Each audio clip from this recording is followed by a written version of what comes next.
Somewhere, tucked away within the Eastern Alliance, stands a magnificent structure. The prestigious Plzzz Academy, where students of various dispositions busy themselves with their day-to-day activities. Some are lost in their own little worlds, simply biding their time, while others buzz with excitement and speculation, as today marks a significant event, the contract day. And rumor has it that an executor from the notorious Apocalypse Court will be overseeing the proceedings. The very thought sends ripples of awe and anxiety through the crowd, for an institution as revered as Plzzz, and for the Eastern Alliance at large, the appearance of a member from the Apocalypse Court is no trivial matter. And this rumor is too good to be true, because even the high and mighty of the Plzzz Academy and the whole Eastern Alliance consider it a massive deal when the Apocalypse Court steps in, and so not everyone's buying into the hype, but one guy in particular is swearing on their sources.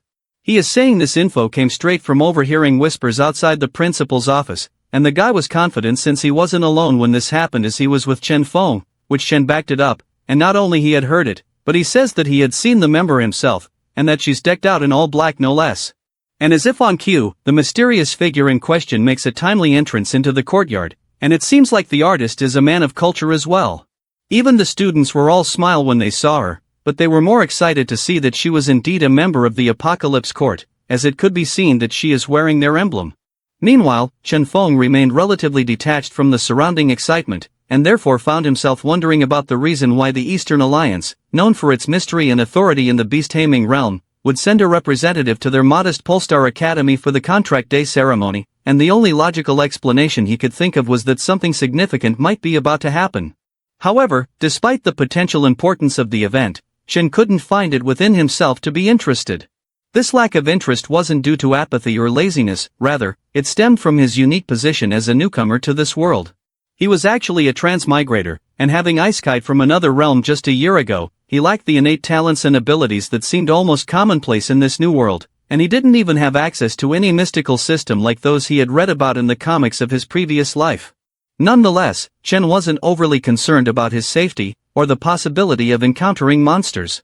But he was well protected by the Imperial Wall, a massive structure that had successfully repelled external threats for 300 years. Coupled with the renowned strength of the Eastern Alliance, this provided a significant layer of security, so that's that going for him.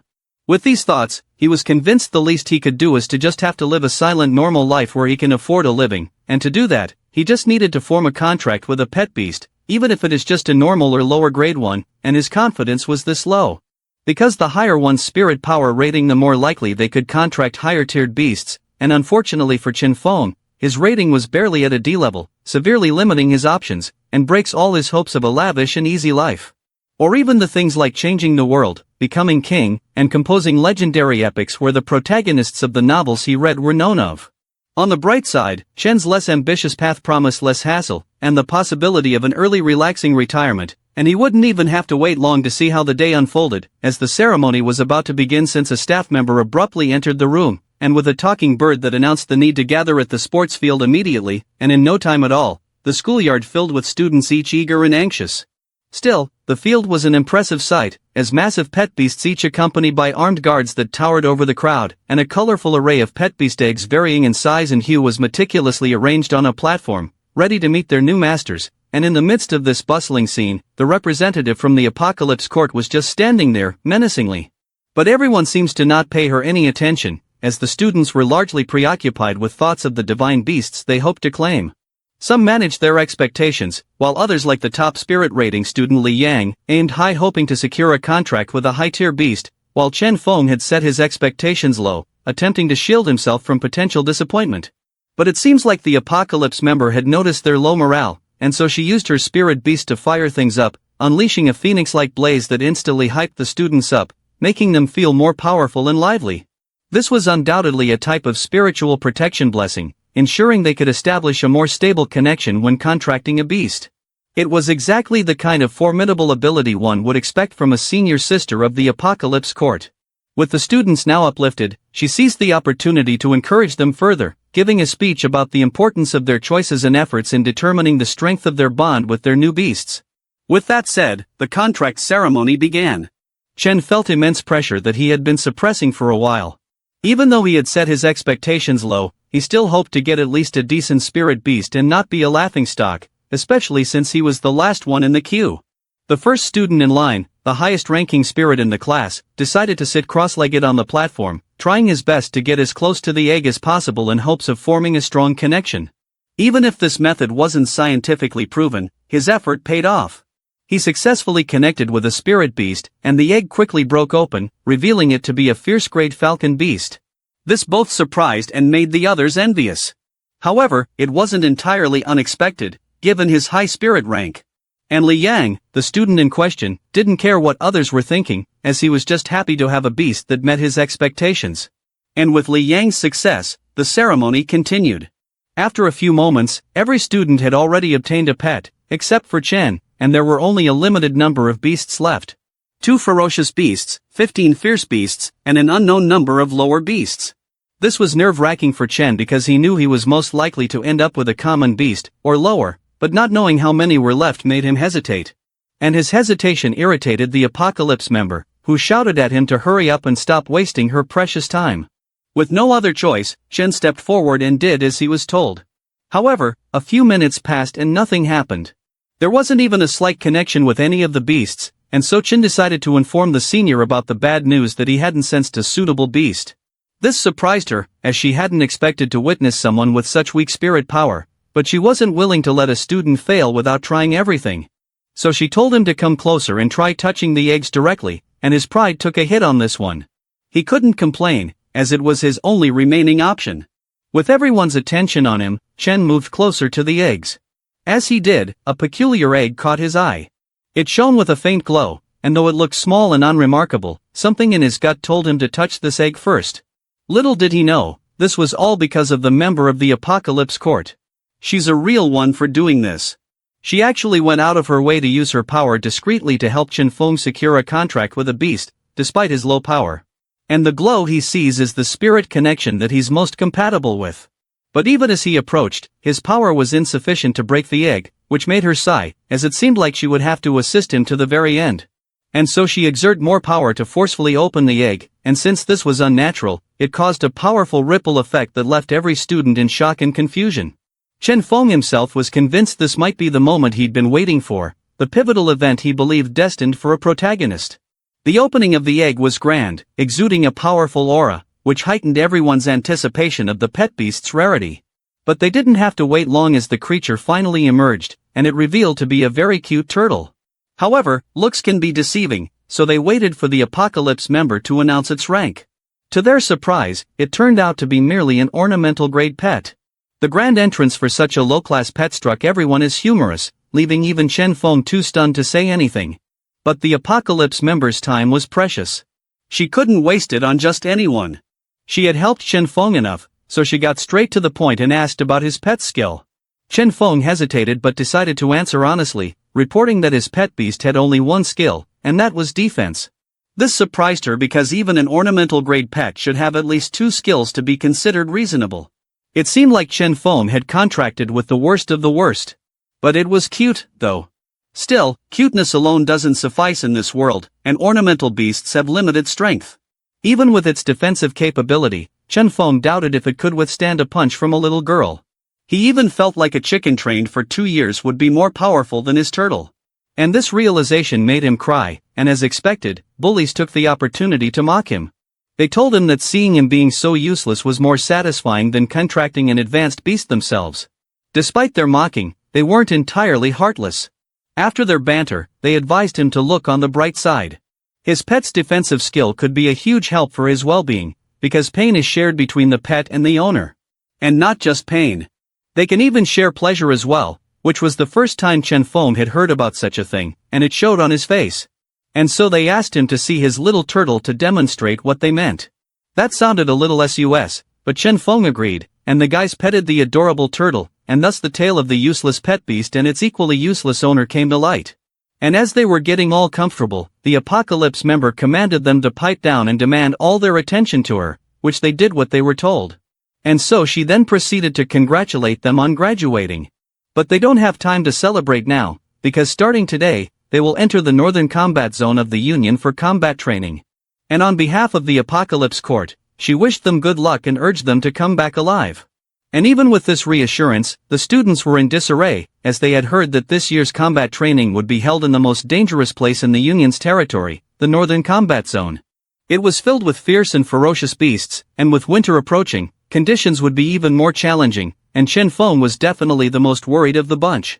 Knowing that with his current pet, he was bound to get clapped by monsters, and seeing their faces amused the Apocalypse member, but she made sure to reassure them not to worry too much, explaining that the exercise isn't a death sentence. It is just a challenge with a certain level of danger. They wouldn't be sent to the front lines to fight the monsters. However, if anyone wanted to desert before the battle, they should step forward, leave their contracted beast behind, and go home to drink their milk from sippy cups, as cowards were not needed in their ranks. And no one felt more pressured by these words than Chen Feng, and his anxiety was justified. Because every year, after deep winter, the monsters in the Northern Combat Zone entered a frenzied state for 1 or 2 months, forming a tide of beasts that invaded the walls. With the strength of his contracted beast, it would mean certain death, and he's not willing to die just yet, especially when he doesn't even know why he was just transmigrated here so suddenly, and so he was shaken and about to back down from joining the combat training. Luckily, the system came into clutch, appearing before him as it recognized that he had fully contracted a spirit beast, prompting for the system to be fully functional, revealing his stat window and granting him 6 unallocated stat points.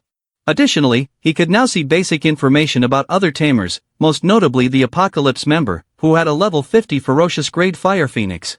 And even without the ability to see its attributes and skills just yet, Chen Feng knew it was incredibly powerful. And as if he was in a moment of post-nut clarity, Chen Feng's previously empty eyes lit up with hope. He was convinced that even with the weakest pet, they could grow stronger with the system's help, though it was known that upgrading a pet's skills took time. They could bypass some of this by feeding the pet monster materials, and the upcoming combat training presented an opportunity to gather such materials and improve. However, Chen Feng knew not to get ahead of himself and decided to allocate all his free points to defense, aiming to survive as long as possible. And suddenly, a large spirit bird appeared, flying above them before landing right in front. It seemed to be their ride to the Northern Combat Zone. With that, they all boarded and prepared for the journey ahead. A few moments later, they arrived at the Northern Combat Zone, where vast snow-covered lands stretched out for miles and snowflakes fell continuously. The bird carrying Chen Feng and the others was now resting inside the Imperial camp. It seemed everyone had arrived safely, but the temperatures here were much colder than in the city. The students felt the chill while the Imperial Army soldiers were still rocking the shirtless drip in this kind of temperature. But the teacher couldn't allow them to show weakness in front of the elites and tarnish their school's name, so he demanded they gather around. Once they complied, he greeted General Su and entrusted the patrolling duties of the students to the general's arrangements. Hearing this, Chen Feng felt a sigh of relief, since patrolling was more about broadening their horizons rather than being cannon fodder for the monsters like how they initially expected. But so suddenly, this was about to change as a number of students' names were called out, and Chen Feng was one of them, catching everyone off guard. So it seems like they would be patrolling the land in small groups of 4 students and 1 official, a smaller number than they had hoped for. While others were focused on this unexpected turn, some students, particularly the simps, were more concerned that Chen Feng, the weakling, was grouped with Plzzz, the so-called goddess of their school. This made them both jealous and angry, believing he would only drag their goddess down. The odds were really stacking on Chen Feng lately. He couldn't catch a break for even a damn minute. But despite this, he pressed on with his new group, joining Captain Yueying, who was in charge of them for the time being. And he had a level 35 fierce beast with him and seemed to have a straightforward nature, as he skipped petty talk and directly told them their task during patrol. And that is not to let any monsters cross the wall, even if it cost them their lives. And he emphasized that if any of them engaged in infighting for personal reasons, especially over a woman, he would personally throw them outside the wall to feed the monsters. And he could make sure that this was not a threat, but a promise. And Chen Feng knew Captain Yueying meant every word of it, as he could see the status of his pet. And this realization was evident on Chen Feng's face, which Suniya noticed. But she didn't think anything bad about it, as she assumed he was just a little nervous. And so she decided to break the tension by introducing herself, as well as aiming to familiarize the group with each other since they would now be a team. And Chen Feng appreciates this kind gesture and returned the vibe to her. But it seems like other dudes don't like this sudden friendship at all. They were all thinking the same damn thing. A few moments later, as the deep night was illuminated by moonlight, the group began their patrol along with other groups. As they walked, Captain Yueying explained the importance of patrolling. He emphasized that it was a crucial part of guarding the wall of the Imperial Army. They needed to sharpen their senses to notice anomalies in the silence, and find traces of monsters near the tall wall. However, some students contested this, arguing that it seemed easy since the area outside was so spacious and empty that any monster movements would be easily spotted. Their inexperience was evident in this reasoning, so Captain Yueying clarified that the monsters were very adept at hiding, especially during the continuous snowstorms of the northern combat zone, which would severely obstruct their vision. This mindset would undoubtedly lead to oversight. His explanation made them quickly retract their statements and fall silent. With that cleared up, Captain Yueying continued, advising them to stay vigilant, especially at night. As if on cue, Captain Yueying noticed something was off behind them. Prompted to turn around, he immediately recognized the situation. Despite the snow quickly covering the monster's footprints, its distinctive scent lingered long enough that even the snow couldn't mask it. This was something every student needed to be most wary of. The students were confused as to why he was looking at an empty space, but with the help of his system, Chen Feng's eyes widened as he saw the system status of a monster pop up. The monster was so well hidden that the others had difficulty spotting it. The only one besides Chen Feng to notice it was Sun Yan, who immediately pointed it out. It was a level 5 snow leopard emerging from the snow, and since its cover had been blown, the snow leopard went on the offensive. Meanwhile, Captain Yueying remained cool as he was grading the students, and he could say that he was already impressed by Sun Yan's alertness. But still, he wanted this first encounter to be a learning moment for all the students and to assess their capabilities. He would only intervene if necessary, and so he asked which team wanted to demonstrate their skills and earn points. But most of the students were actually bitch-made, freezing up on the spot, and even the top student Li Yang had cold feet. But Sun Yan wasn't like them. She was looking for all the smoke, rushing in with her beast without any hesitation like the monster owed them money, and they are brutal with it, as they easily made the monster to fall back into a defensive stance, which prompted her pet to continue on the offensive. Unfortunately, the snow leopard was more cunning than expected. It feigned an attack, only to then dodge in a split second to create an opening for a direct strike on Sun Yan, catching her off guard and leaving her no time to dodge. Meanwhile, Captain Yueying remained calm. From his perspective, everything was happening slowly. He even had time to feel disappointed, as it seemed he had overestimated them. These students truly lacked experience and battle IQ to be struggling like this against a common beast. With this, he was considering intervening to end the test, but to his surprise, the weakest one in the group was the first to react and take action. And he even made a smart move on short notice, taking advantage of the size of his pet by throwing it into the monster's attack path to defend Sun Yan. Even Captain Yueying was impressed by this quick thinking, so it seems like he didn't need to intervene for now. And with that, the turtle successfully blocked the snow leopard's advances, completely saving Sun Yan. However, the attack from the level 5 beast was still powerful enough to cause Chen Feng some damage. He was surprised by this, having allocated all his points to defense yet still feeling significant pain. It was clear they were still lacking in strength, but unfortunately, the attack was also enough to knock his pet out, shattering all its defensive buffs. And because they shared the pain, Chen Feng felt the full brunt of the attack, knocking him off his feet and leaving him gasping on the ground. Even Captain Yueying was like, "What the fuck," and retracted his initial impression of him. Meanwhile, Sun Yan was immediately angered about what happened to her teammate, and so she went ahead to attack the snow leopard while it was still recovering from being dazed, delivering a deep cut to its body that made it retreat. But to Sun Yan, this was nothing but personal now. She will not let this monster get away, and so she doubled down on her attacks, but the resilient monster continued to dodge her strikes despite its injuries. Thankfully, her other teammates stepped in to help. They utilized their pet skills to complement each other, using the bird's wind skill to enhance the speed of the flower pet spines, catching up to the leopard and hindering its movement. With the leopard restrained, Sun Yan's pet delivered the killing blow, easily slicing through the beast.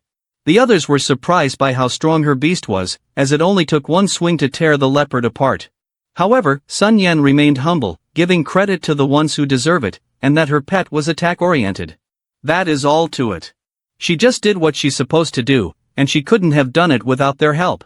Especially Chen Feng, who had sacrificed his pet to save her from her own carelessness. And given that taking a full hit for an ornamental pet was much worse, they were worried about Chen Feng's well-being. And since Sun Yan felt responsible, she approached him to help him get up, which he was thankful for her assistance. But his body ached with every step, and so he asked her to let him rest for a bit, which made her feel bad and therefore apologized. But Chen Feng insisted she not blame herself. What happened was his own decision. And as the only one in their team with a defensive pet, it was his job to protect them. Unexpectedly, a system notification suddenly popped up in Chen Feng's vision. The next thing he knew, he was inside the system's space. This was triggered by the physical damage he had accumulated, which had progressed to 1/100. Upon meeting this condition, he would receive attribute points to increase his physical defense level and become immune to certain levels of attack effects. Intrigued, he clicked for more details. He discovered that if he completely received physical damage 100 times, he would become immune to 20% of physical damage. Receiving another 1000 hits would increase this to 30%, and any form of attack would apply this reduction. This was great news. If this were the case, his little turtle could become nearly invincible without leveling up. However, he realized that facing high-level monsters would still be dangerous, even with a 99% reduction. So he still felt the need to increase his base defense, as he knows not to be careless. But as expected, the system did not disappoint. It seems to be quite powerful after all. And with this, he can't help himself but smile. And Sunin took noticed his sudden grin, and assumed there was something on her face. So she asked him about it, but my boy is a menace. Instead of answering, he just took this opportunity to rizz her up, telling her how honored he was to fight alongside a powerful beastmaster like her, which was damn effective. She was even blushing red, but she revealed to him that it wouldn't be that easy. She ain't a fool, pointing out that what he just said was a lie since she knows it herself that she performed poorly, and even his beat-up state was a proof of that. But despite this, the others were jealous of Chen Feng, as it was the first time they had seen Sunin express such emotion. Meanwhile, Captain Ewing approached them with a smile, as he was pleased with their performance. For newcomers who had just contracted with their beasts not long ago, their display was exceptional. They were able to kill a snow leopard in such a short time. Whether it was blocking, entangling, or the final counterattack, their ability to synergize was remarkable. That was the role of a team. Any one of them fighting the leopard alone, even Sunin with her ferocious grade pet beast, wouldn't have easily won the battle, let alone killed it within a minute. Learning to use teamwork, coordination, and cooperation to defeat stronger opponents was crucial for them to study in the coming period. This sounded difficult to the others, but seeing how Sunin had disposed of the leopard made it seem not that hard, which Captain Ewing quickly corrected this notion, emphasizing that it was indeed challenging, because if anyone had made a single mistake, the snow leopard wouldn't have died. But then so suddenly, Captain Ing had felt another presence once again, which made him smile, as this was another opportunity for him to test the students. It is the second challenge given by the wall of the Imperial Army, and so he encourages the students that they better enjoy it as much as they can, which confused the other students as they don't have a clue on what the captain was talking about. But just like before, the more insightful Sunin had realized what the captain was implying. She remembered reading that low-level monsters often traveled in groups, especially the carnivorous ones. But the snow leopard had charged alone, so it seems like there's a new monster species might be ahead. And using her keen eyesight, Sunin scanned the area, and just as she had feared, it is a group of new carnivorous monsters ready to attack them in full force. The group now faced a pack of wolves, putting them on high alert. The snow leopard had been challenging enough, and now they had to deal with numerous wolves. Meanwhile, Captain Ewing felt like this was a good time for a drink instead, as he is on teaching duty right now. So in his mind, it was best to let the students deal with those troublesome monsters while he grade them on the side, and they could be sure that he will enjoy every moment of his free time, as it had been a long while since he had such a break. Nonetheless, as their mentor, he reminded them of the importance of unity and cooperation. But before all of that, they needed to develop the heart of a brave warrior who fears no enemy. However, this was easier said than done, as the other students were frozen in fear and unable to move their feet. To their surprise, the weakest and most injured among them, Chen Feng, was the first to step forward, and Sun Yan was notably worried, asking him to come back since his injury hadn't healed yet. But Chen Feng knew he was the only one with a defensive skill in the group. If not him, who could step to the front and tank the damage? Feeling responsible, he bravely moved forward. This display of bravery struck something within Sun Yan, making her eyes sparkle and her cheeks turn red, and the others noticed Chen Feng's sudden change in attitude as well. Even Lin Xiaoxiao blushed and praised him, which ultimately shocked her brother, as it was the first time he had ever heard his sister praise anyone. But she didn't even notice her brother's gaze, or care for any of that matter, as her eyes locked on Chen Feng, and ultimately she was inspired by him, prompting her to encourage the others to join the fight, as she can't have her man fighting alone on the front lines. Thankfully, her words broke through their fear, and so they immediately rush in to join Chen Feng, who was tanking all the attacks from the wolves. And even though it hurts, knowing that he will improve as he took damage made it exciting for Chen Feng. Still, being on the defense could only do so much, and there were only so many hits he could take, and it seemed like his limit was about to be reached as his other leg began to give out. Luckily, thanks to the efforts of his teammates, the number of wolves was decreasing. Seeing this, Chen Feng felt even more responsible to get up and keep fighting until the monster wave dissipated completely. However, Sun Yan thought otherwise. She believed Chen Feng had done enough already and asked him to leave the rest to them. But Chen Feng was unwilling, believing that if he kept standing behind them, he wouldn't grow. With just a few words, Sun Yan realized that Chen Feng was fighting a battle within himself as well, and the only thing she could do to help was to support him. So instead of insisting he rest, Sun Yan insisted they fight together. This made Chen Feng smile, as this was what he wanted, to be seen as equal among his peers. With this understanding, the fight continued. The students, charged with vigor and newfound inspiration, fought alongside Chen Feng, defending against the wolves, and together they stood united ready to face anything. A few moments later, the fight concluded with the wolves defeated and the students left exhausted. The most beaten up of them all was Chen Feng, who was sitting under a tree trying to recover. But still he felt amazing, because although enduring the beating hadn't increased his defense, he did gain a damage reduction effect. To his surprise, he also acquired a new skill, which he immediately checked out. It was named Absolute Counter Barrier, but he wasn't able to read the description as his teammates approached, as they were concerned for his well-being. And Chen Feng was speechless, not knowing what to say. It was his first time experiencing such genuine concern from others, and before he could respond, Sun Yan took a bottle from her pocket and handed it to him. As a transmigrator and a broadcast tamer, he didn't know what it was and asked about it, to which Lin Bei excitedly explained that it was an AX7 potion, an item so expensive that he jokingly urged Chen Feng to devote his life to Sun Yan in exchange for her kind gesture. This prompted Lin Bei to get his ass handed to him by his sister for making such jokes. But now that it was clear to Chen Feng, he gratefully accepted the potion and expressed his appreciation. He really needed it, as he felt he couldn't walk anymore with the injuries he had sustained. But even before he could take the potion, Captain Ewing approached them with a grin, as he was delighted to see them all in high spirits and announced that Sun Yan would lead the patrol team from here on out. They no longer had to follow him, as they had learned bravery and teamwork. So the next thing they needed to learn is to be independent and make their own judgments. To help them, he handed them a map that marked a route for them to follow. But unexpectedly, a massive roar echoed through the area, so powerful that it startled everyone. Even Captain Ewing was caught off guard. But despite his surprise, he remained calm, knowing that as a mentor it was essential to maintain his composure. And with this mindset, he still has the ability to calm down the students, telling them not to be nervous, assuring them that the monster they heard was already being handled by another patrol team. But his words did little to ease their worry as the sounds grew increasingly chaotic, heightening their anxiety. But so suddenly, the roar grew closer and closer. Before they knew it, the monster was almost upon them, rampaging so fiercely that even the patrol team was running for their lives. It was understandable, as one swing from the beast could easily turn them into red paste. And it was this powerful as it was a ferocious great frosty ape, and its appearance could only mean one thing, and that the beast tide is about to begin. Thankfully, reinforcements arrived, trying to fend off the beast as much as they could. But little did they know, the frosty ape was already at level 40, allowing it to easily tank every hit. The only one who knew this was Chen Feng, and he was in total shock upon seeing this, and the fact that it was an elemental beast made things even worse. And it didn't help that they could see countless of monsters or just up ahead approaching them at a rapid rate, adding to their distress. In response, however, Captain Ewing shouted orders for everyone to gather around him, preparing to initiate a retreat. But before following his orders, Chen Feng regained his composure and made sure to use the potion. As soon as he fully consumed it, his injuries suddenly vanished, surprising Chen Feng with how effective the potion was.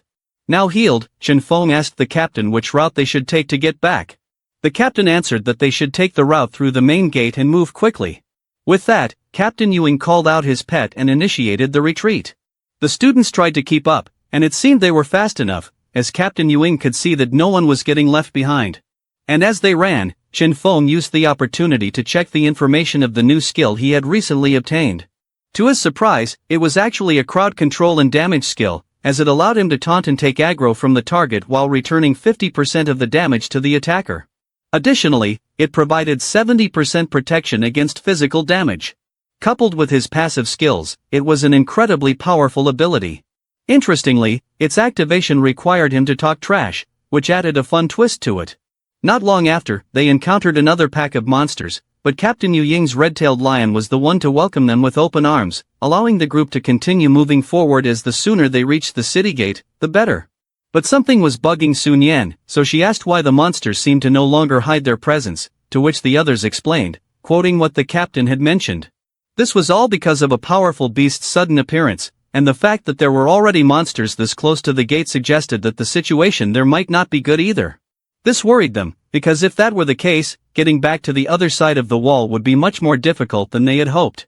And this was odd, prompting for Lin Xiaoxiao to ask how long it had been since the snow ape appeared, and the more meticulous member Lin Bei had counted that it was approximately 20 minutes had passed since then, which meant the real monster tide shouldn't have started yet. However, the chaos they were witnessing suggested otherwise, and this realization struck a blow to the group's morale, but Captain Ewing couldn't let that happen, and so he quickly encouraged them not to worry, assuring them that he wouldn't let any of the beasts get near them, and that he still had complete control of the situation.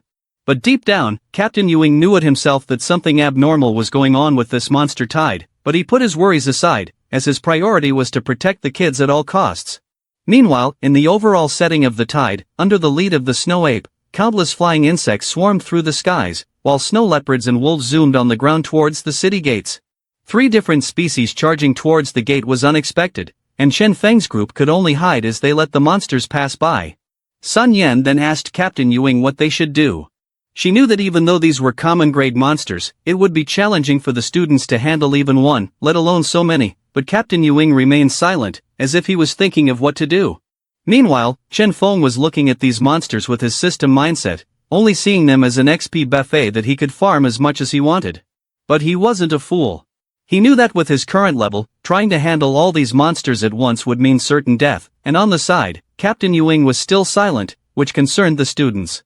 But in reality, the captain was just trying his best to listen to his surroundings, waiting to hear the return of his pet beast. When the red-tailed lion finally reached the mountaintop, he felt confident in dealing with the multitude of beasts. He knew his beast could handle several monsters at once, but not indefinitely. That was why they needed to move quickly once the attack started. While his pet drew the aggro, Captain Ewing would open the way for them, urging the group to keep up with him. With the plan explained, Captain Ewing and his beast charged through the countless monsters ahead.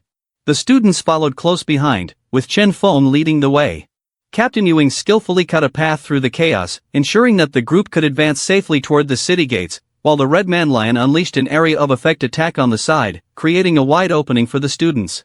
But the monsters were cunning and adapted to the circumstances, avoiding Captain Ewing and his pet to target the kids instead.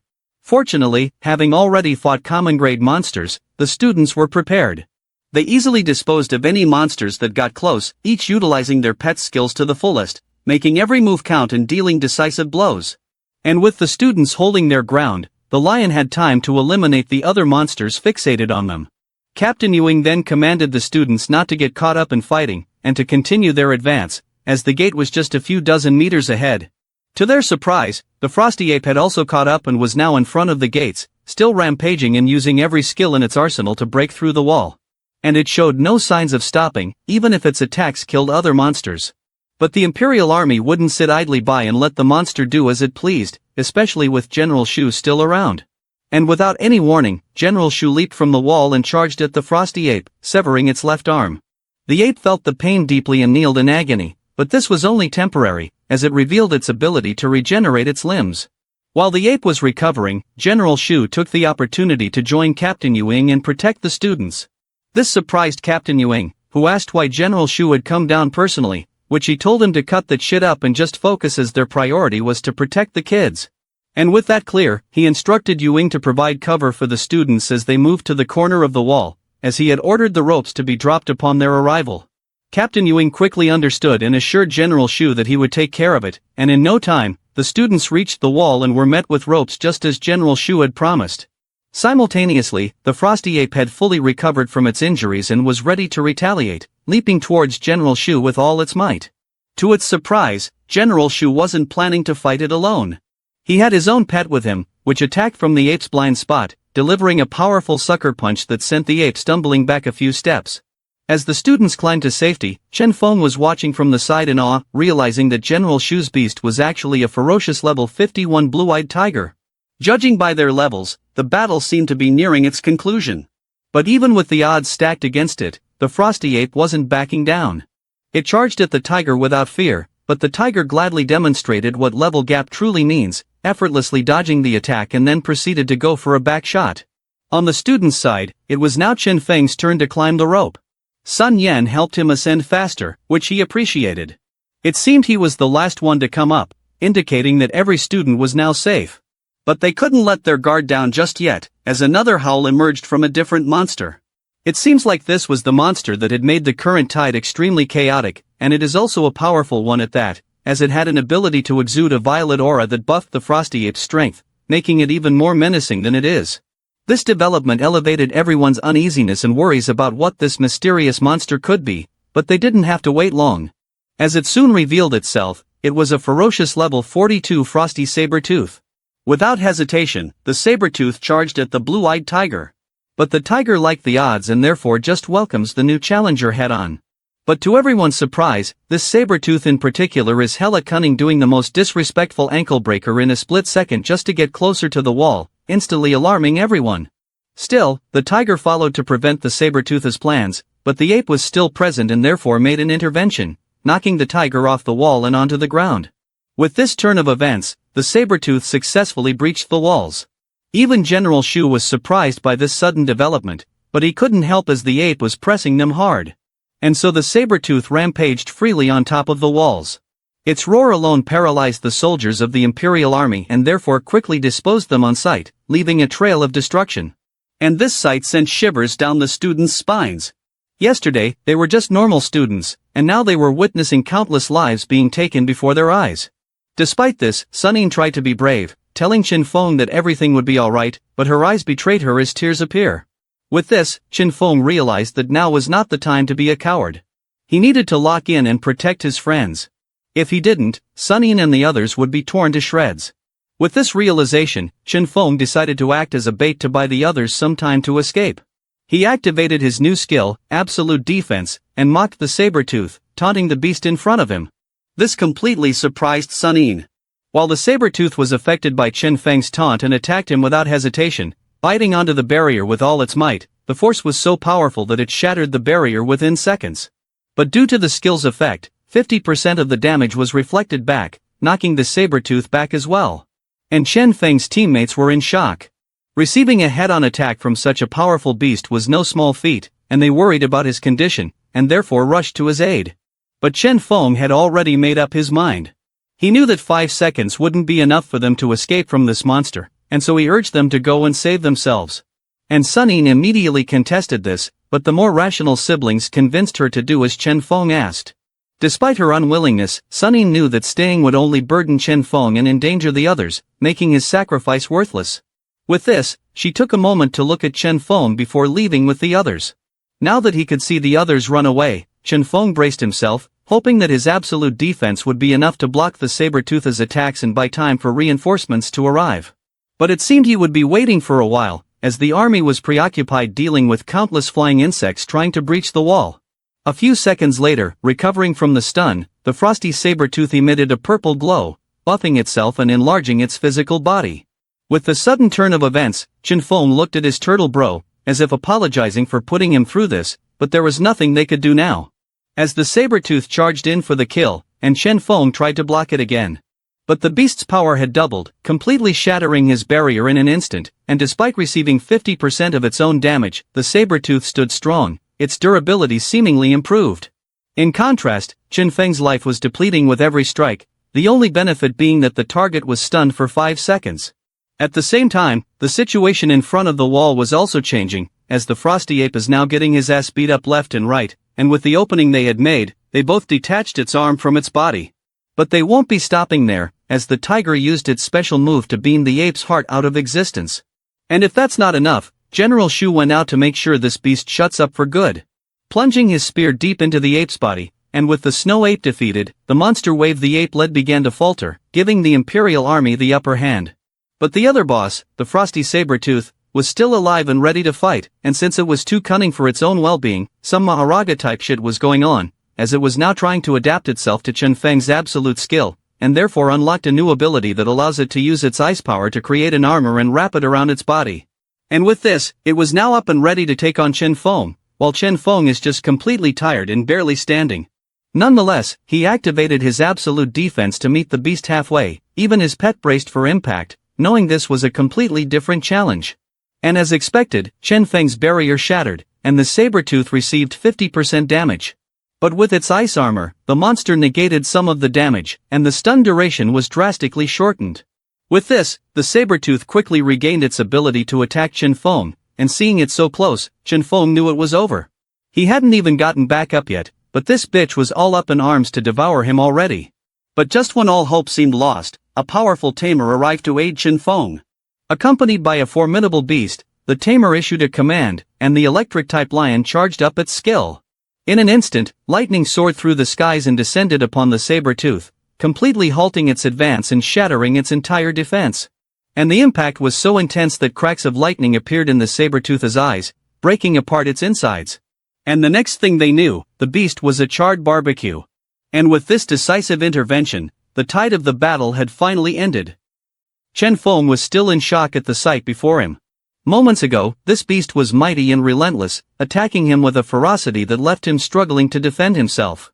But now it lay lifeless across from him, defeated with a single move. Such a feat could only be accomplished by a true expert. Chen Feng turned towards the source of the attack and saw an old man standing atop the wall with his pet. Curiosity piqued. He wondered who this mysterious tamer was.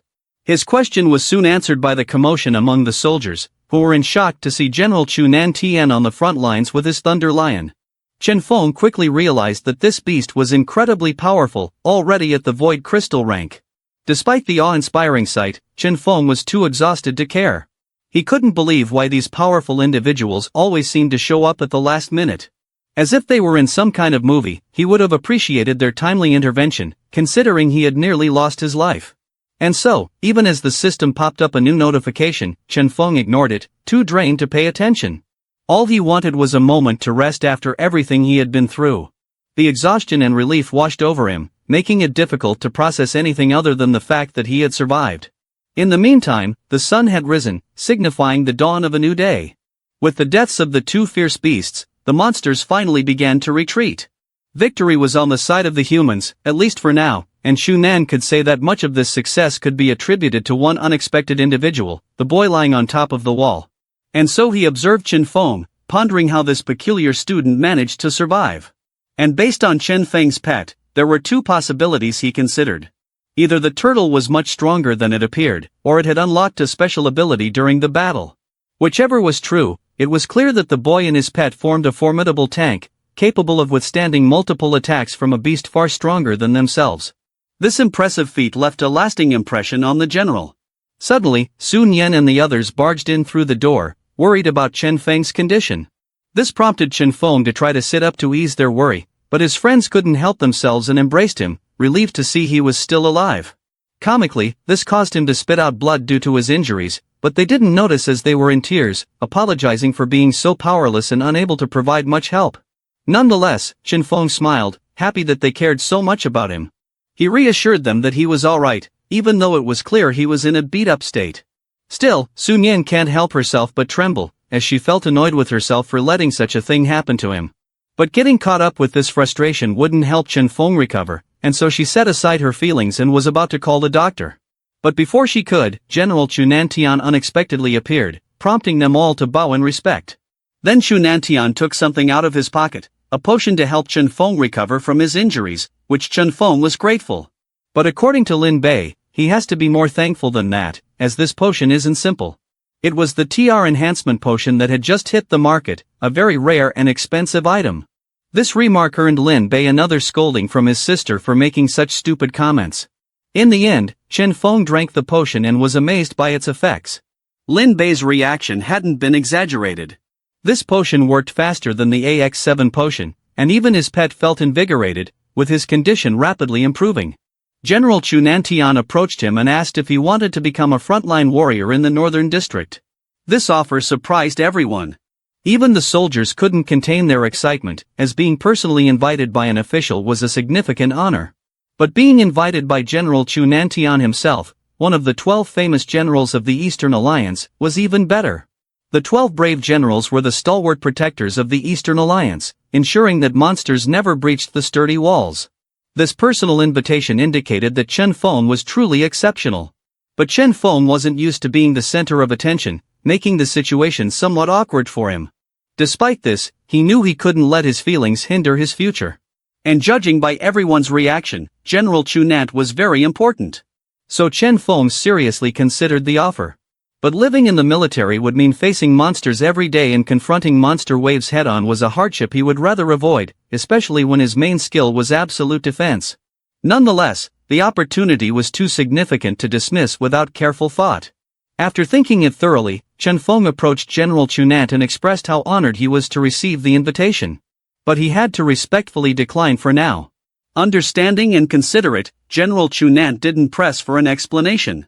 Instead, he just leaped from the walls back to the battlefield, where he sees that his soldiers were still struggling to finish off the remaining monsters trying to escape. And so he swiftly helped them, electrocuting everything in sight. And it might have seemed like he was venting frustration over Chen Feng's decision. But in reality, he just wanted to wrap things up efficiently, as he was a busy man after all.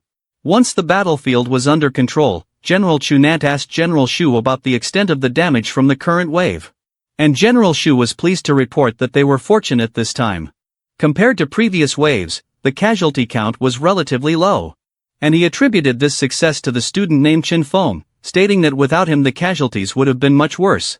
And General Chu Nant agrees with that statement, acknowledging Chen Feng as a promising talent. However, he understood that having him under his command wasn't possible for now. With this, General Chu realized that Chen Feng must be quite special to attract Chu Nant's attention, in which Chu Nant explained that Chen Feng ain't ordinary, as he saw the pet he was with, which seemed pretty ordinary. An ornamental beast at best. Despite this, Chen Feng had single-handedly withstood the Sabertooth's attack, a remarkable feat, and having Chen Feng would definitely strengthen the fortress, signaling the emergence of another rising star in the Eastern Alliance. However, there was also a growing concern. The frequency of monster waves was increasing. This meant they needed to be more vigilant and get all the help they could get, especially as it felt like the calm before the storm. Additionally, some elders within the Alliance had been complaining lately about specific forbidden areas, labeling them as problematic. This added another layer of complexity to their preparations and strategies. The generals knew they had to address these concerns. Meanwhile, Lin Bei asked Chen Feng what was going through his mind when he refused General Chu Nanshan's offer, and his sister shared the same curiosity. As General Chu Nant held a prominent position in the alliance, even Sun Yen questioned Chen Feng, noting that her family also held General Chu Nant in great respect. Seeing their curiosity, Chen Feng explained his reasons. He declined the offer because his pet was very small and of ornamental grade. He worried that they wouldn't be able to withstand the harsh environment, and he will only return once they are ready. But his friends believed he was strong enough now, and urged him to reconsider the opportunity. Despite their encouragement, Chen Feng had already made up his mind and wasn't going to change it. Luckily for him, Captain Ewing appeared to check on them, asking if they were okay. Everyone sighed, realizing he was a bit late, but Chen Feng was glad the topic had changed. The focus shifted, allowing him some relief from their questions.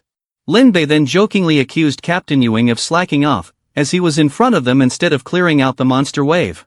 This prompted his sister to scold him once again for making such jokes, but Captain Ewing didn't mind, as he was more glad to see that they were safe.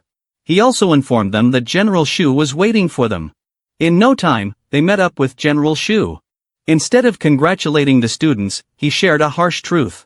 Over 300 lives had perished. They had fought bravely, but the cost was heavy. This revelation brought the students back to the harsh reality of the world they lived in. Seeing their reactions, General Shu concluded that they were not yet ready to face such harsh realities, and so he ordered them to leave for now, and return when they had the resolve to face war and its aftermath. As he finished speaking, a large spirit bird descended right on cue, while their teacher was waiting for them on top, and so the students climbed a ladder to board the bird.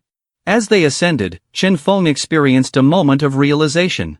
When he first arrived, he didn't care about anything and just wanted to live as carefree as possible. But now, after making connections with others and witnessing it firsthand, that he and his little pet beast can do some miraculous things, everything had changed. With this change, Chen Feng decided to improve as much and as quickly as he could. But before that, he needed a good night's rest to face future challenges at full capacity. As the next day arrived, Chen Feng and his pet rose from bed in a clumsy manner, still feeling the burden of their last fight. Despite this, he made sure to get ready, and so he got up and take any food that's available in their apartment and eat it with his pet beast. While eating, Chen Feng looked at his cute little turtle, marveling at how awesome it was despite its small size, and so he decided that it was the best time to name it, naming it Kangxi. This signified its importance as his own little turtle bro. The turtle seemed to like the name, as its eyes sparkling with approval. With that settled, Chen Feng remembered that the system had some notifications. He checked them and saw that his turtle had leveled up to 6, which was impressive considering only one day had passed. The question now was how to continue leveling up.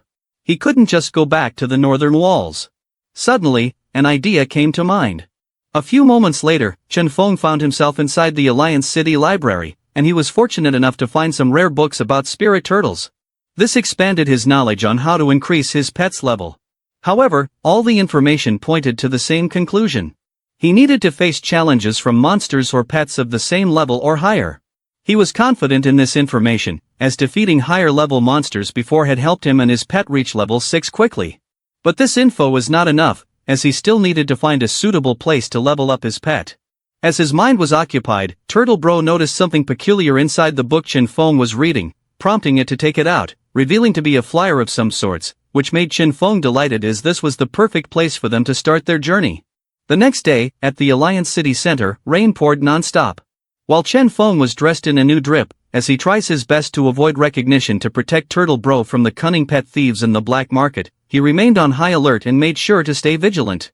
Knowing that his achievements in the Northern District had been publicized, after a few more steps, he arrived at the front of the Alliance Adventurer Association and entered the bustling establishment. This place was full of people and renowned for being a gathering spot for formidable hunters, as it was not only a place to become stronger, but also a place to obtain valuable resources for trainers. Chen Feng went straight to the receptionist, who greeted him with a smile and introduced herself as Nana. But my boy Chen Feng is just on a whole other level. He may not have the best spirit level, but he made sure to max out his charisma, making the receptionist fall for him at first glance even with a mask on.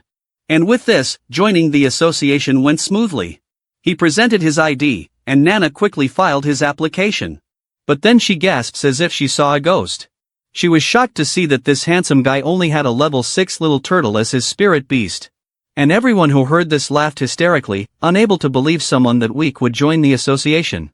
And Chen Feng found this rude and asked Nana if there was any problem, to which she clarified that there was none, just that it was unusual. With that, they proceeded with the application process, which required him to show his pet. And so Chen Feng placed Turtle Bro in front of Nana, who inspected it intently from all angles. After her examination, she concluded that he was qualified and handed him a form with terms and conditions to sign. Chen Feng signed it without hesitation, as no one really reads those anyway.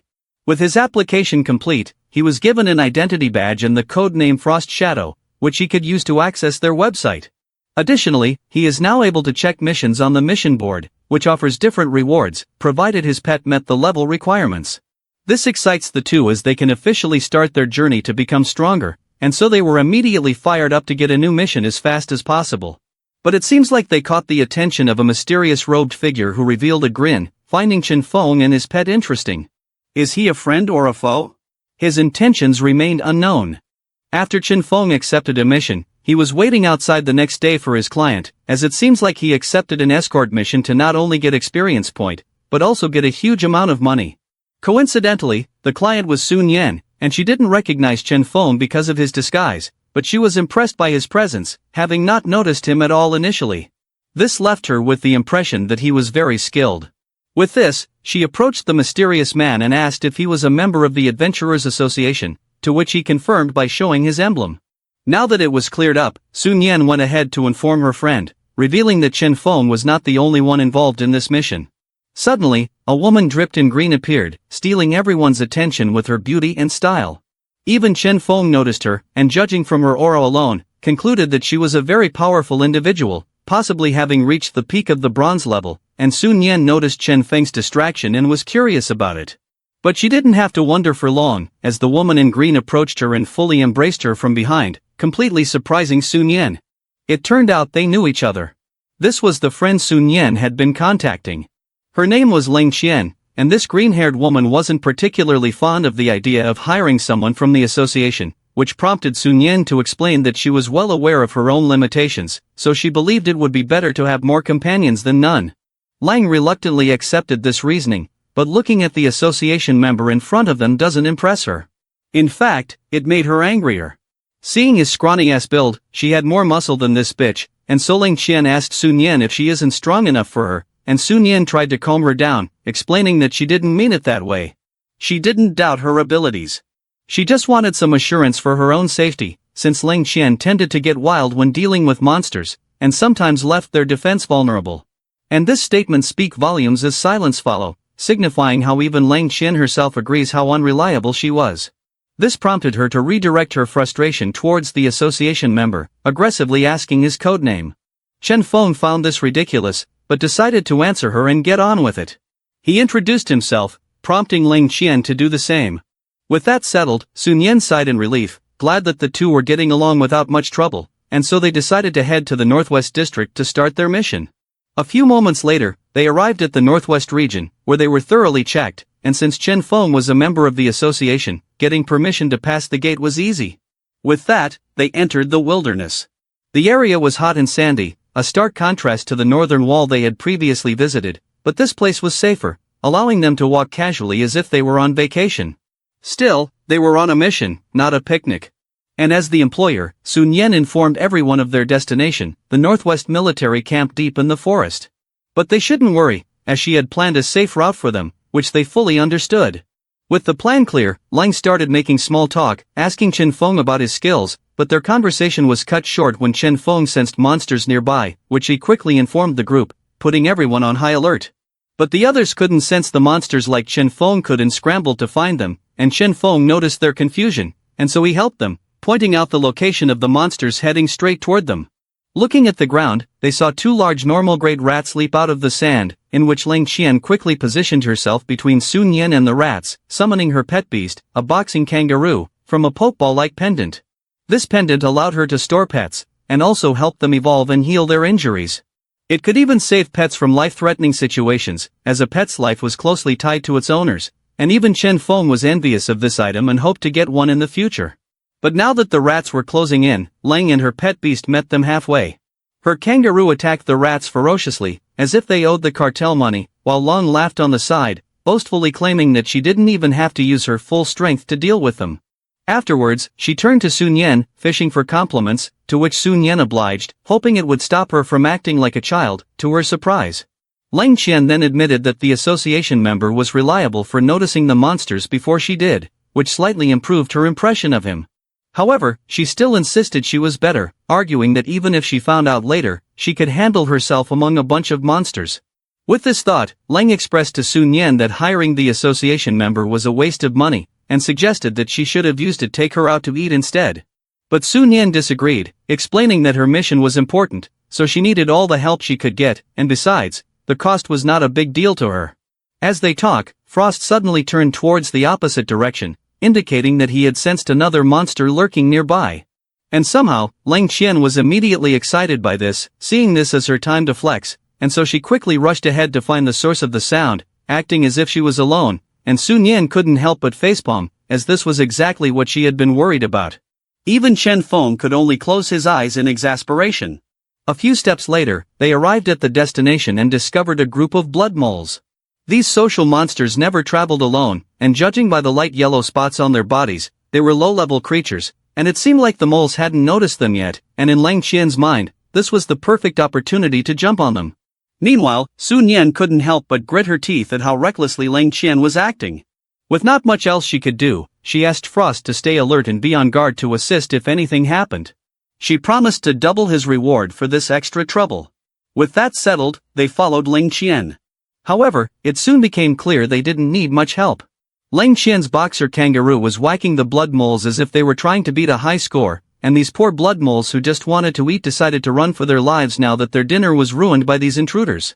But Ling Qian wasn't planning to let them go. She was determined to finish every single one of them, chasing after them relentlessly, while her teammates struggled to keep up with her, knowing they needed to stop her before she entered the forbidden territory. Unfortunately, Ling Qian got carried away, and soon they couldn't even see her silhouette, and it was not helping that the forest grew denser with each step. And just as they feared, they realized they were now inside the forbidden territory.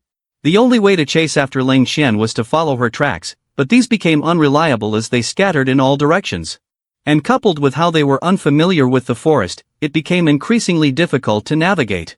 With this, Frost suggested they leave the forbidden forest and follow the route Sun Yan had prepared to the camp while they still could, as they haven't gone deep into the forest yet, and she shouldn't worry too much about her friend. With her strength, she wouldn't have any problem handling herself, but it seemed that her mind was too occupied with worry for her friend to register his words. And so Chen Feng got closer and tried to convince her again, asking her to trust him. Thankfully, Sun Yan felt his words were reasonable, but she still wanted to try everything before giving up. She pulled out her phone and tried to contact Ling Qian, but there was no signal reception.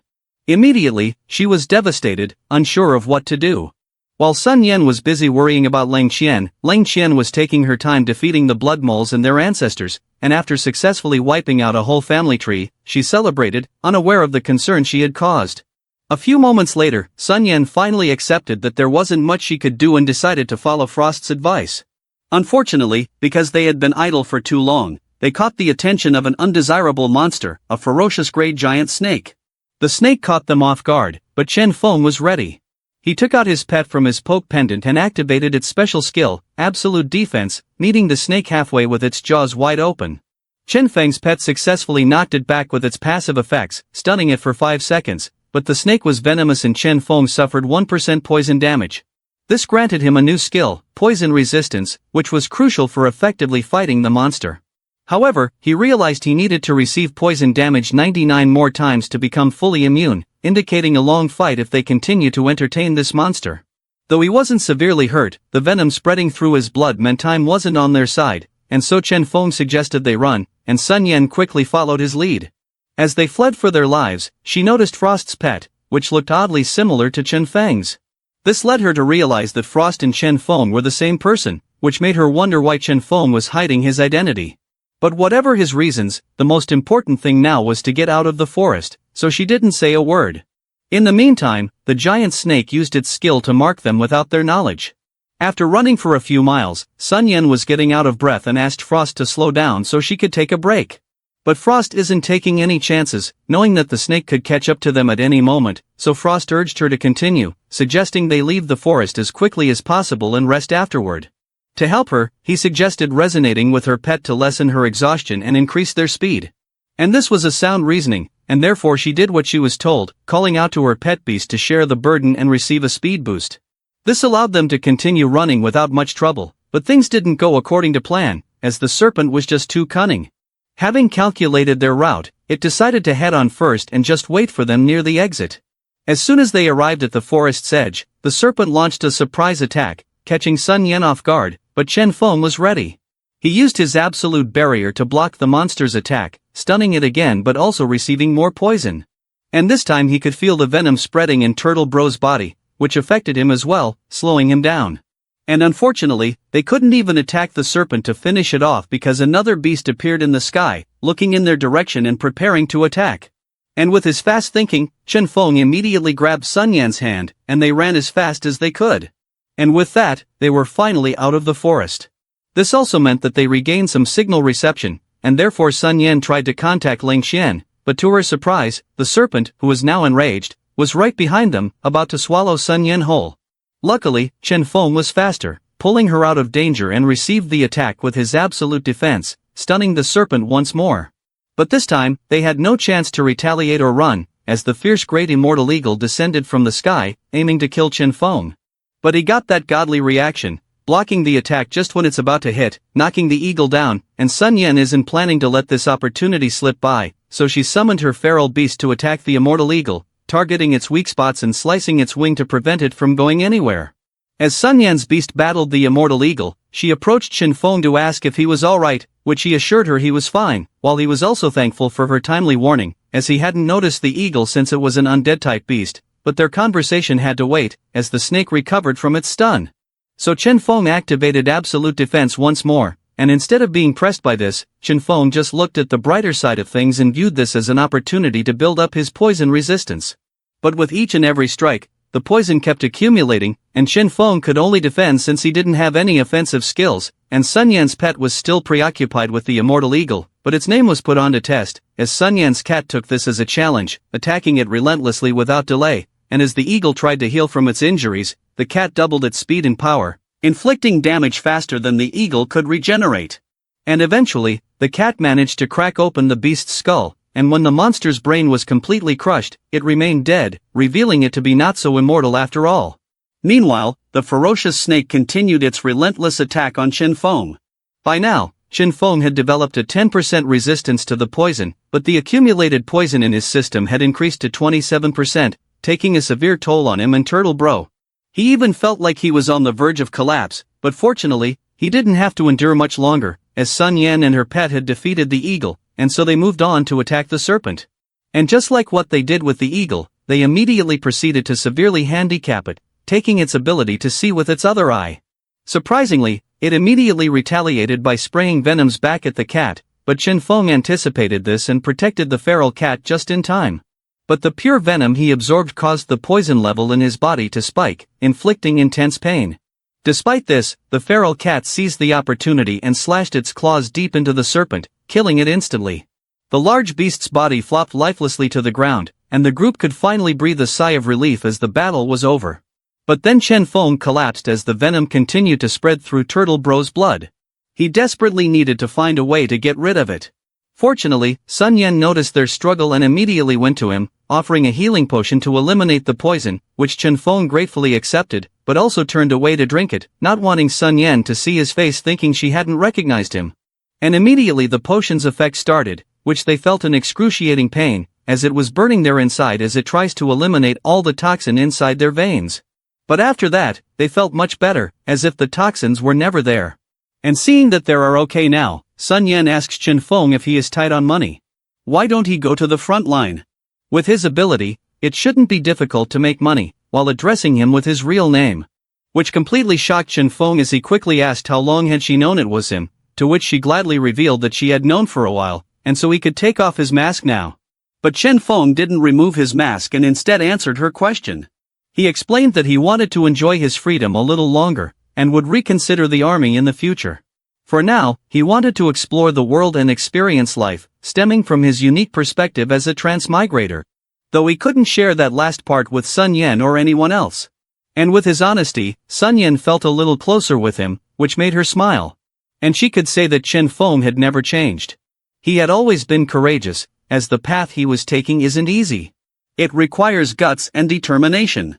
But anyways, she was also thankful that he saved her for the second time now. Prompting Chen Feng to jokingly ask her to give him a 5-star rating after the work is completed, which she was on board with. She even promises to leave a good review. Additionally, she informs him that the skin of the ferocious snake they had slain was a luxury product, and its meat was a valuable medicinal material, which she is willing to give him all the rights to it. This immediately light up Chen Feng's eyes, as he wondered how much money he could make by selling these items to the association. With this in mind, he took out his magical storage and stored the giant snake in it, despite its large size. The storage bag easily accommodated the entire snake. As Chen Feng finished storing the entire serpent in his magic inventory, they noticed someone or something approaching. Assuming it was another monster, they quickly turned around to face it. What they saw was a massive silhouette with 4 eyes and 4 arms. But it turned out to be Lang Qian and her pet. Acting foolishly, she boasted that they were an unparalleled duo for having eliminated all the blood moles with just a wave of her hand. This left Chen Feng and Sun Yan speechless at her stupidity. But when Lang Qian was done goofing off and dismounted her pet, Sun Yan informed her that she had almost died because she wandered off alone. This immediately shocked her. So Lang Qian asked what had happened, and Sun Yan explained the situation. Lang Qian immediately apologized and promised that from now on, Sun Yan's safety would be her top priority. But Sun Yan had heard this promise before, knowing Lang Qian never actually followed through. And seeing Sun Yan's lost faith made Lang Qian cry as she begged for forgiveness and pleaded with her not to report the incident to Uncle Su Li. On the side, Chen Feng was surprised to hear the name Su Li, but decided not to comment, letting the two settle their dispute. And so the two continued, with Sun Yan looking Ling Qian in the eyes as she set some conditions, stating that she wouldn't tell her father Su Li, but Ling Qian must obey Frost Shadow's instructions. If she acted on her own again, she would never forgive her. But this made Ling Qian mad, feeling it was unfair and insulting even, as she believed she was stronger than Frost, and so she couldn't possibly follow his orders. But Sun Yan remained firm, revealing to Ling Qian that Frost had been strong enough to protect her. Without him, she could have died. This made Ling Qian fall silent. She knew Sun Yan had no reason to lie, so she believed her words, though she still couldn't comprehend how such a small turtle could be so powerful. And Sun Yan took notice of it, so she just suggested that sometimes things are just what they are, and mentioned that, despite its size, the turtle was more reliable than Ling Qian had ever been. It was even adorable at that. And Ling Qian's pride took a blow, but she understood she had no grounds to complain, especially since she was the one who made the mistake. She promised that if they encountered danger in the future, she would prove her reliability in battle. With Ling Qian admitting defeat, Sun Yan told Frost that he was in charge now, so he immediately commanded them to continue their journey, and everyone agreed. As they traveled, Chen Feng kept glancing in Sun Yan's direction, still in awe of what he had discovered. He had suspected Sun Yan came from a noble family, but he never imagined she was Su Li's daughter. Su Li was one of the 12 generals, an awe-inspiring figure in the beast-wielding world for over 20 years. With his extraordinary crystal-level pet, the Great Ape, he made monsters tremble. This realization explained why General Chunan Tian had come to their rescue personally, but with such a powerful father, Chen Feng now wondered why Sun Yan had ventured out alone. To his surprise, Chen Feng's questions were answered coincidentally as Ling Qian expressed her dismay towards Uncle Li. She complained about how strict he was to Sun Yan, even allowing her to go to the Northwest military base almost entirely on her own. And even the funds for hiring someone came from her own pocket, and although the area they were traversing wasn't too dangerous, it was still somewhat unfriendly. But Ling Qian felt that she had no grounds to be judging Sun Yan's family matters, as her father is quite the same. They were in the same boat, as her father had also sent her to this military training camp despite knowing she was overqualified given her abilities. This forced her to leave her home, her games, and even her anime, which she found very annoying. But Sun Yan contested this, saying it might be Ling Qian's own fault. No one had ever told her to stay at home all the time, especially with only 1 year left before the Allied Genius War, the biggest event to test their strength. It was obvious why their fathers put them through this training. They undeniably had the potential to become even more powerful. Ling Qian understood Sun Yan's reasoning, but pointed out that there was no real danger in this area for her. And without danger, there was no real experience. She felt this training was a waste of time. But Sun Yan just replied that maybe it's just a you problem, because to her this was a great opportunity. Her father had put her through this military trial to prepare her for the outside world, ensuring that when she joined the army, things would be smoother in the future. And Chen Feng overheard their conversation and silently commended Sun Yan's spirit. Despite her extraordinary background, she chose to attend an ordinary school, face the tide of ferocious beasts, and participate in this trial. These were decisions she made consciously, demonstrating her determination and resilience. But his train of thought was suddenly interrupted by a notification from the system about the poison. This surprised Chen Feng, as he thought the antidote had already suppressed the venom. Unfortunately, the system informed him that while the antidote had initially been effective, the persistence of the venom meant it was not completely neutralized. They needed to move quickly, but he knew not to panic. As the risks grew greater, the deeper they went into the forest, and so he felt the need to stay vigilant. And as if on cue, a giant rat appeared to attack. But it inadvertently ran into Ling Qian's fist as she was doing some warm-up exercises while walking. She knocked the rat down unintentionally, and didn't even realize what she had hit. And since nothing else followed, she assumed it was nothing, and they continued their journey. And it seemed that coincidences were becoming a pattern. Each time another monster approached them, Ling Qian would accidentally knock it out while doing her warm-up exercises, not even noticing their presence as if they were insignificant. This continued for a while, allowing the group to eventually arrive at their destination smoothly. Upon investigating his surroundings, Chen Feng noticed that the equipment and patrols at this camp were few compared to those in the North Zone. General Lang overheard his comments but wasn't offended, and just enlightened the boy on why that is, explaining that the northern region was the most dangerous war zone, with extremely high risks and heavy responsibilities. Therefore, the Alliance provided their soldiers with top-notch equipment to effectively face the demon beasts. But this didn't mean the soldiers here were any less capable. With this, Chen Feng realized he needed to be more careful about voicing his opinions and fell silent. With that cleared up, General Lang welcomed his honored guest Sun Yan. After formal greetings, he invited them to rest in a tent, acknowledging their difficult journey, which they were grateful for the hospitality. As they entered the tent, General Lang apologized for the accommodations not being as comfortable as those in the Alliance City. But Sun Yan found it impressive that such a comfortable campsite had been built in the center of a forest, and General Lang was pleased by Sun Yan's charming words. No wonder General Su held her in such high regard and had set this trial as a necessary step, and Sun Yan expressed that she is well aware of it. Her father had big plans, and experiencing this opportunity firsthand was a blessing, so she would never complain. And General Lang nodded in agreement, but he wished he could convey the same sentiment to his own daughter, who must be very tired of leaving her home. Sensing her father's tone, Lang Qian knew she was in for an unskippable lecture. To avoid this happening in front of everyone, she took the initiative to ask her dad to talk outside. The general respected this decision, recognizing it was for the best. And now that Sun Yan and Chen Feng were alone in the tent, Sun Yan took something from her pocket. It was a black rock crystal, an extremely rare stone from the earth and rock deposits, essential for the evolution of a spirit turtle. She handed the crystal to Chen Feng, believing he would need it. And she was right, although Turtle Bro needed to advance to the ferocious level before he could use it. But still, Chen Feng hesitated to accept such an expensive item, but Sun Yan insisted. She pointed out that he had saved her twice, and this was the least she could do. And wouldn't he agree that her life was more valuable than the stone? With that reasoning, Chen Feng couldn't refuse. So he accepted the gift, making Sun Yan happy. And with his mission accomplished, Sun Yan asked what he planned to do next. Did he think about going back or staying with her? She admitted to feeling a bit anxious about the training, but believed everything would go smoothly with him by her side. She offered to talk to her uncle Lang if he wanted to stay. This was Chen Feng's chance to get close with Shadi, and with a noble lineage at that.